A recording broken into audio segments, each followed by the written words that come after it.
Okay, guys, can you hear me? Okay, finally back. I am so sorry. My computer decided to die, so I'm going to have to pull some things up. Actually, I think we can go ahead and talk about the reading and writing assignment without me pulling that back up for you all to look at. So you will want to use, we're in the transition, as you all know, from APA 6th edition to APA 7th edition. But I'm not going to require you to go out and buy an APA 7th edition book for this class to write this one assignment. So it is something you will want to look into for the future. So just use your APA 6th edition style for your assignment, your writing assignment, just like you've done for your other coursework that you've done. I don't think there are very many changes anyway, so that'll work out just fine. Any questions that you have, basically, just let me know. If you want to read the entire dissertation, you're more than welcome to do that, but it's not required. It's just the sections that the prompts that they ask you to respond to that you need to have there. Yes, Nicole. I don't have, I clicked on the file and I don't have access. It says access denied. Okay, then I will email that PDF to you guys as soon as class is over this evening. I'm not sure why that's that way, but I had that same problem last semester. I thought maybe they would have fixed it by this semester, but evidently not. So we'll get that sent. Thank you for letting me know that. The other assignment that I wanted to talk to you about is the assignment that actually will be for the following week, which is to read chapter 3. And you'll see that there's an assignment in the Canvas shell that says it's for February the 7th, maybe February the 12th. Yes. Okay. So that's the assignment that you will need to read to be ready for that class. And it's all about descriptive statistics of mean, median, mode, central tendencies, that type of thing.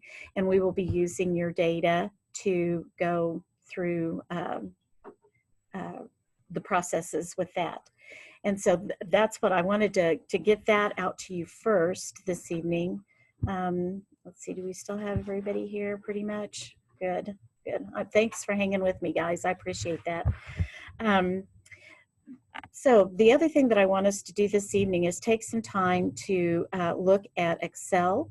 And I've been impressed because everybody's working really hard to get their data into good shape so that we can start working with it. And you all read chapter 2. We discussed how to organize data.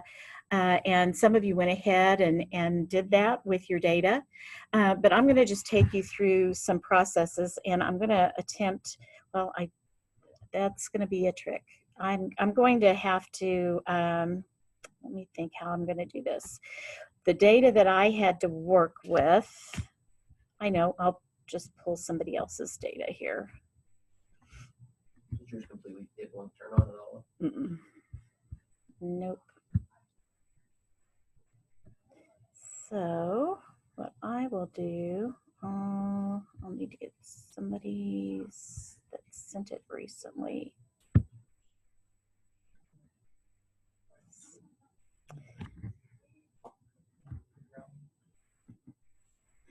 Yes, it's very sad to me to lose my computer because it's got like everything under the sun on it, but I'll be able to retrieve things, I'm sure, eventually, but I don't think I can do it right now. Let's see. Let's go to this right here.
Okay, I'm going to share with you. Ashley, I'm using your data because mine is on my computer and I can't send it.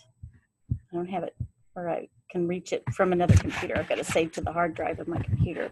So we're going to use Ashley's so that we can work with it a little bit. As you guys, all of you have different types of data. I'm just going to move this out of the way if I can.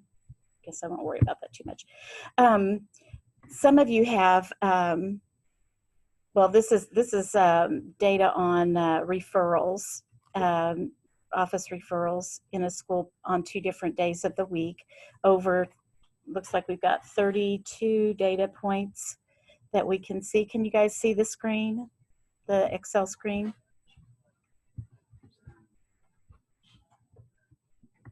Yep. Okay.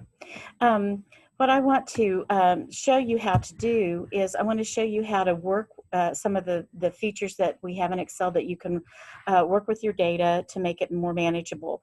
One of the things that we did to organize our data is to put it into those classes. You know, we had class limits, class widths, class boundaries, all of that type of thing, finding those. And in order to work with the data, usually if you get a data set, it's going to be a large data set, and you'll want to be able to organize the data so that you can figure out what those classifications should be. And so one of the features that's really handy is the sort and filter feature. If you are seeing where my cursor's running across this ribbon up here, it's over to the right. It's got A to Z, sort and filter. And I think we mentioned it last week when we were visiting, or I did in the PowerPoint that I sent you guys. What you can do with your data is by set, you can take that data and organize it from smallest to largest. And I'm going to work with these data sets separately. I'm not looking at them as if they're paired data. In other words, if the value here in cell A5 represents Monday, and then B5 represents Tuesday of the same week, and I want to keep that data together, I would sort and filter this in a different way than I'm going to sort and filter it now, okay? So I'm just looking at it, the data from Mondays, and I want to sort it from smallest values to largest values. So I would highlight my cell, then I click on the sort and filter, and I'm going to sort from smallest to largest, which is the first row there. Now it asks me if I want to expand the selection, which is sort of nice, because if you didn't intend to just sort the one column and you did that by accident, you might really want to kick yourself. Of course, you always have the back button to be able to go back, but we don't want to expand the selection on this. We're going to just do the one column. And so now you can see all of the values go from 0 to 9. So I know my smallest value is 0. I know my largest value is 9. And this is, I know that I've mentioned to you about just counting, how many of the cells have 0, so that you can do a tally of that. And you can create your little tally table over here in the cells to the side if you want to. But first, I would want to look at this, and I see, okay, from 0 to 9, those are the different values that this takes on. There are 32 data values that I'm working with, and so I'd be trying to figure out if I'm going to do the tally marks in that way, how do I want to break that up? What do I want my classes to be? How many do I want to have?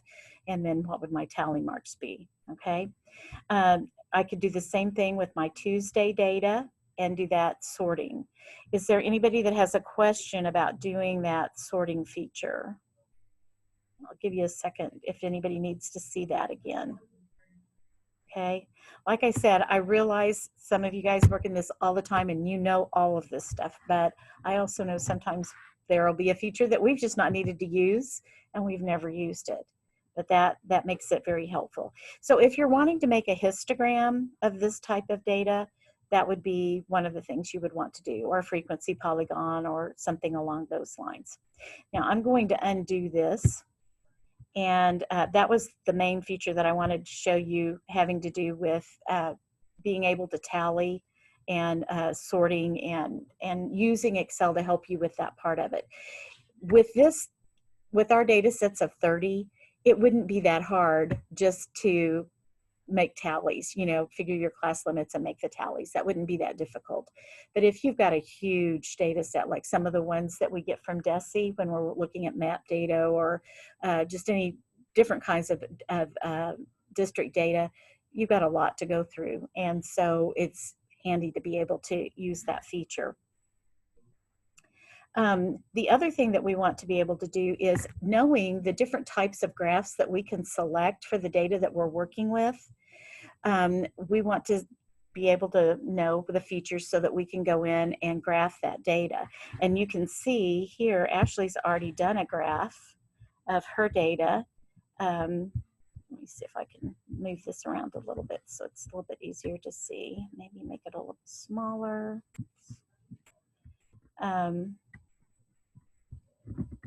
And this is what I was wanting us to be able to do after we got finished this evening, was for you guys to be able to make these graphs. So you can see hers here, and I'm going to move you guys over a little bit, maybe. There we go. So you can see her graph here. She did more or less a time series type of graph. She has here, the Mondays are in blue, Tuesdays are in red, and there's the comparison of what's going on. And that is quite a bit of data. It would be interesting to see how this data looked if you put it into a histogram. So let's go to the place where we do those kinds of things. And I'm going to move this over again. Let me see if I put this. There we go. Get this up out of the way. Okay.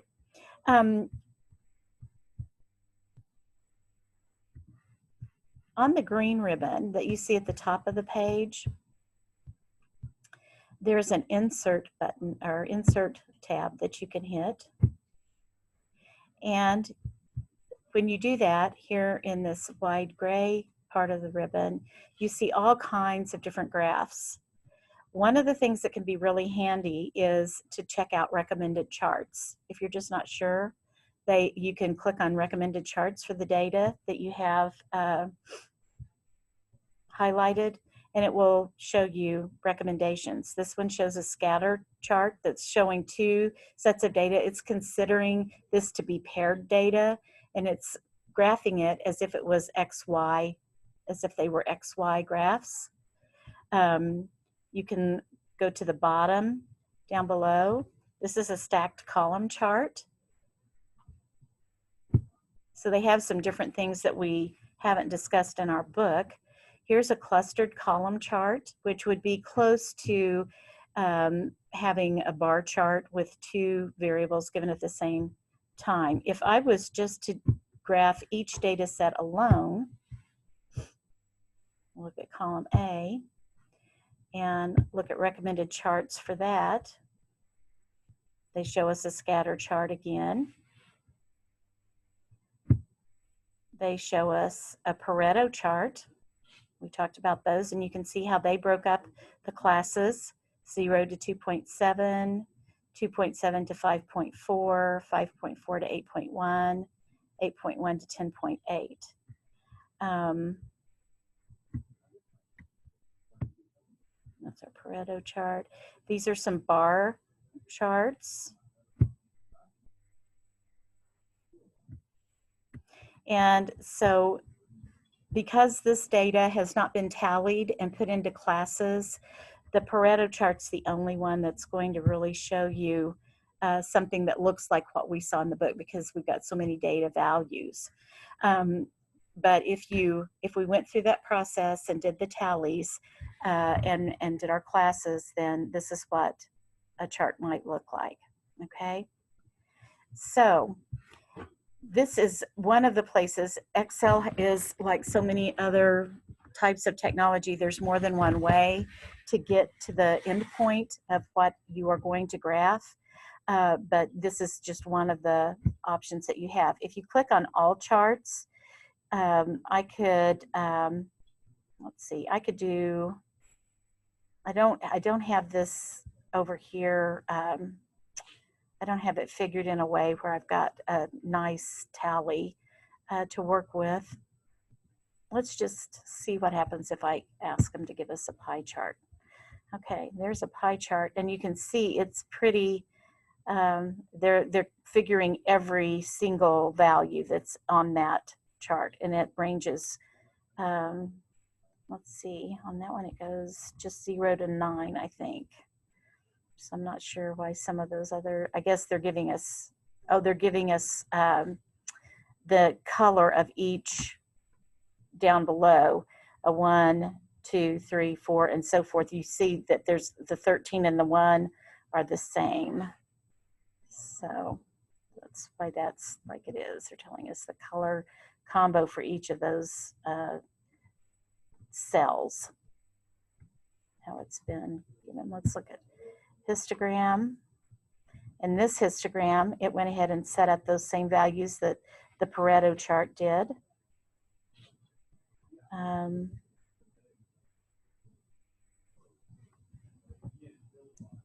Anyway, I wanted you all to know where to find this feature in Excel, because that's the final piece of what we did the other day, looking at those charts and graphs together and how to come up with your tallies. So let me go back to this, go back to us, and I'm going to stop sharing my screen. Let's see.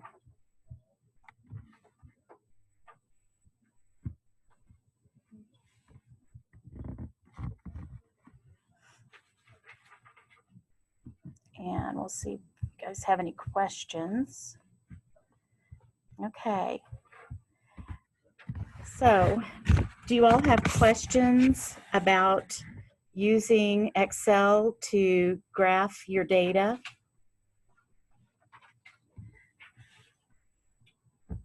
Anybody have any questions about that? I have a question. Okay. Do you want to see, I guess really it's 60 data points with the 2 columns. Do you want to see each data point, or do we break it up into classes, or does it just depend on which chart we use? Part of it depends on which chart you want to use. I would like to see that you can break it into the classes and then chart one of the, like either a frequency polygon, a histogram, a bar graph would be fine, or even if you wanted to do a pie graph, you can. It's not quite as appropriate for that, but that would be fine. I would like to see that you're able to take those and put the data into the classes. Now, some of you have percentages that you're working with, and when I looked at your data sets, some of the percentages are very, very close. I noticed, I don't remember whose it was now, it may have been Jared's, that you had some that went out into the 10th place. So when you do your classes, you may want to go out to the 10th place. Okay? So you need to take that into account, sort of think about what are the numbers that I have, what do they look like? And you know, we're looking for the smallest value to the largest value, and then you want to have at least 5 classes that you can divide your data into. Questions about that? Primarily what I'm wanting you all to get out of this chapter is that we do organize our data, we do graph our data, and we have these tools to use. We've discussed that, you've seen the PowerPoints on that, you've read your chapter, so you've had that layered over a few times. And now I want, out of this evening, I want you to know where to go in Excel once you have come up with those classes. You know where to go to be able to create a graph digitally in Excel, so that if you want to do that later for publication, you're able to do that, or to put into a PowerPoint or whatever type of presentation you might want to use. So just show of hands or whatever, how many of you use this type of tool often. Use Excel to chart data quite a lot. Okay, all right. It's one of those tools you just sort of, you get in and you sort of, work with it and play with it and see what you can come up with. Another piece I ought to show you now that I'm thinking about this. I got a little bit distracted with all my issues with my computer. One of the things that I ought to show you is a way that you can format your graphs once you have those created. So I'm going to come back here to this chart that we have here, the plot area. And over here at the far right, do you see this little feature? There's a green, looks like a plus sign and a paintbrush and a funnel. This plus sign, when I click on it, I'm not going to be able to see it because of my thing here. Let's get that. It opens up a little box on the left-hand side that says chart elements. These are all features that are part of a chart or a graph. And excuse me, if you check mark one of them, then you're able to give titles and so forth. So like the axes, of course, you've got your y-axis here, vertical, your x-axis along the bottom. And if I hover over that, there's a right arrow. Oops, get that back on there. That if I click that, then I can look at the primary horizontal and vertical axes, and there are more options that are available for me to look at. Another box pops open, and it gives you different options that you might want to have in your graph.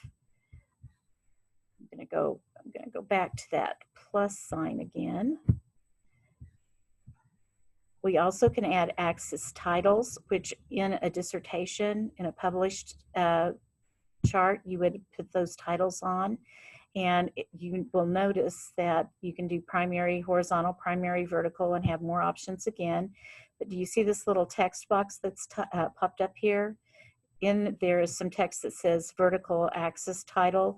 You can click in that and you can give a title to that axis. So that would be days, that would be days of the week, or number of referrals is what that is. It's the count of the referrals there. Dr. Okay. Grover, question. Yeah. I'm sorry, I missed it. Where did you initially go to get into this information? Okay. Oh, I'm sorry, go ahead. Where did you initially go to get into this box and retrieve this options? Okay, thank you for asking me. Okay, when I click on my chart, you see how it highlights it, it puts those, and do you see these three icons over here on the right-hand side? Oh, let me move my, oh, okay. My discussion box was in the way. Okay, yes. I was having that same problem. Okay, so this green plus sign, when I click it, then it opens the chart elements over on the left-hand side of the chart. And all of these are different components of the chart that you're able to adjust. And so, like I said, axis titles is where I was. I click this over, and I can put those titles on to the axes. And I've made this graph very small. It's a big graph when you open it up and make it larger, where you can see a lot of the things there. You can normally you do want to have a legend. You do want to have a chart title, and when you're looking in your APA manual at how to format graphs and charts, they will tell you, depending on what it is that you're presenting, which components are required for APA publication. But this is where all of that can be accessed very easily. Now, there are other places that you can access similar, the same features of a chart or graph. It's just that this one's really handy, and it's just right there with you. With this one, it gives you the option of choosing different colors, color combinations, and with the funnel, it allows you to change the data that you're considering around. You can look at, highlight different pieces. You see as I scroll over this. So most of the time, what the feature that you're going to use the most will be the plus sign with all of the different components of the graph. Okay. Any other questions that you all have on that this evening?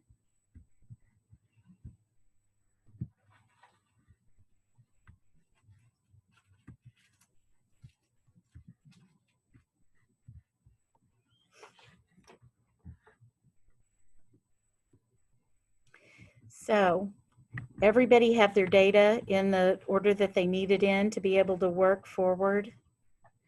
I would like to see what you guys come up with.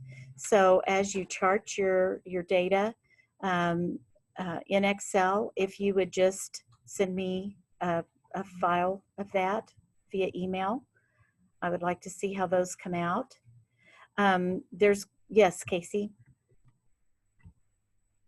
I can't hear you. Can you hear me now? Yes. So if we're doing one of the frequency tables and using that to graph, and we're doing our class boundaries, I was a little bit confused by the fact that the boundaries start and stop between the two groups at the same number. And so I know it might be totally remote chance that you have one end on that exact number, within which class would it fall into? That is why with the boundaries, we take it out another decimal place beyond the values we actually have. So in your reading, and I think I get you. Okay. Yeah, it's not like they make a big deal out of it. It's a fairly small little piece of that chapter. But so let's say that for example, like Jared's, he had 94.5, let's say. So his boundary needs to go out to 94.45 to 94.55. You know, if that was, he was trying to get around this, so that anything around that number would be included in the class. So if you're dealing with only whole numbers, that's why the examples in the book just went to one decimal place. Yes. Okay. That's right. Yes. Yes. Other questions?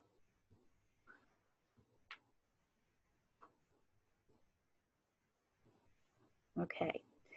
Well, because it's like we're all one big class here, when we're talking all the time, if you have any questions that you want to just run by me, you're welcome to email me or text me or call me, and we can talk through any questions you have specifically for your set of data for these. And what another question that came up, like the 60 data points, I don't want you to, okay, here are your options. Maybe that's the way I should put this.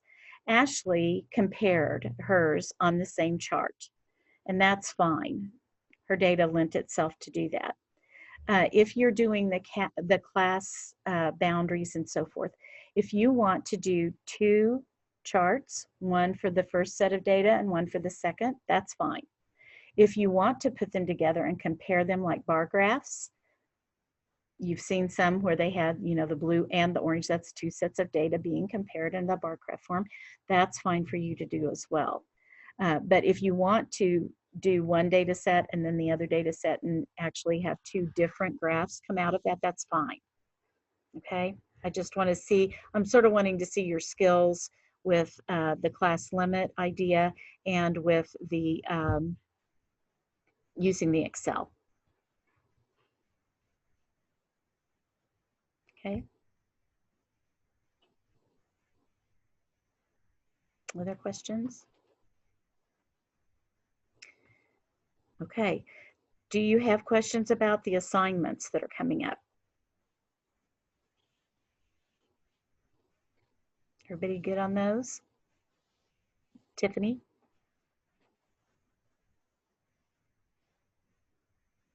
Okay. On the reading and writing assignment, Mm-hmm. it's broken down into chapters, but you still want us to write it in the form of a full paper, correct? Nothing broken down. If you want, you're welcome to respond to each section in a paragraph, you know, like the chapter 1 questions as a paragraph, the chapter 3 as a paragraph, and like that. But I do want it written as a narrative and not as like a segmented problems like A, B, C, D. I don't want it like that. I do want it written as a narrative. Okay, thank you. Uh-huh.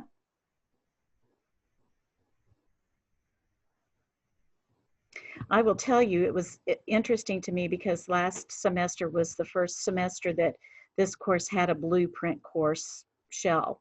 And so it was the first semester that I had used this dissertation specifically as the reading prompt for looking at statistics and how you read statistics. And the students responded very well to it. They liked seeing, they felt like they had a better context for when we're talking about data and how we're using it, because it is different, you know, than we might use it in our everyday work. So. I have a quick question for you. Mm-hmm. Okay, so APA narrative, those two words are conflicting to me just because I have been in blueprint classes and I know that we're not supposed to use pronouns.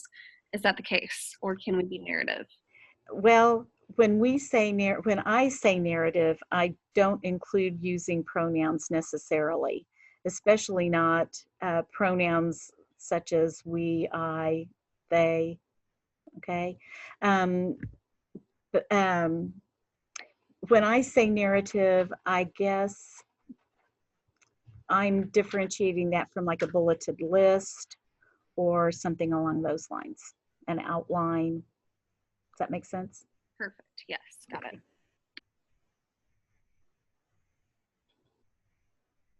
Okay. Any other questions?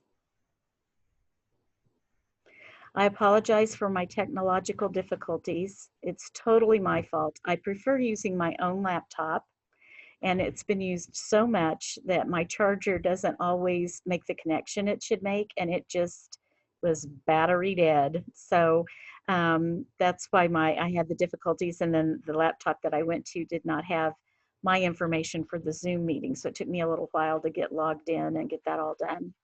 And I apologize for that. Try to do that better. It's going to be interesting to see how I manage to save this. Oh, this probably didn't even record. So Philip, bless his heart, is not going to get the recording again.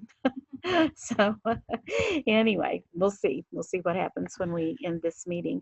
If you guys have no further questions, that's all we'll have for this evening. And I will look forward to getting your papers, and we'll be back in a couple weeks. Thank Dr. you. Gruber, Thank you. Yes. can I stay on and ask you a couple of questions? Sure, absolutely. Because I don't want to take everybody else's time up. That's why I was waiting. Okay. So if you don't want to hear, you guys can sign off. I just had a question I don't know how I missed, because I was with the last class and I took notes and everything, but I don't know how I missed that we were supposed to have at least 5 classes and that we were supposed to put it in tally form. Well, I didn't say you had to do that. As a matter of fact, I just asked you all to read and be prepared to think about doing the graphing this evening, because not everybody's graph is going to fit that. Not everybody's data will fit that type of graph. Does that make sense? Yeah, it did. I just felt bad because I was like, oh my gosh, I totally messed this No, up. no, you went above and beyond, because what you provided a graph, a time series graph, which was appropriate for the data that you have. So sometimes when we get our data to try to do all the different practices, it's not something we would normally do with that type of data, if that makes sense. But Okay. yours is absolutely, you did not do anything wrong or inappropriate or neglect to do anything you were supposed to do. Okay. Awesome. Thank you. Uh-huh. Hey, Dr. Grover, I have a question, if you don't mind. Uh-huh. So on our Excel spreadsheet, so I have my 2 sheets of data, and then I'll have the graph. But I think mine's going to fall under a frequency polygon. Okay.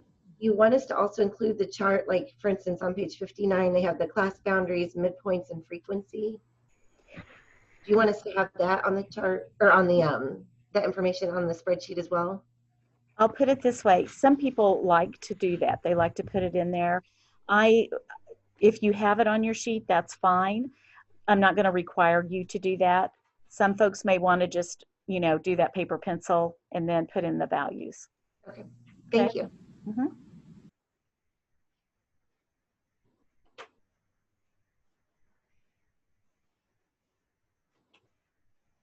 Okay, any other questions?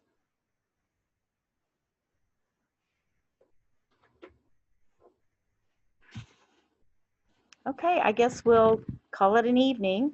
You guys have a great couple weeks. And like I said, anytime you have questions, feel free to contact me. I will tell you this, though, this is something that just I noticed. Call my mobile phone or text me or email me. Text me on my mobile phone or email me.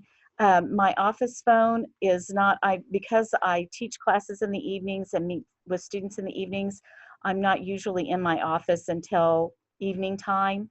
So if you want to get me right away, use my mobile phone. Okay? All right. Okay, guys. Thanks a lot. Bye. Thank you.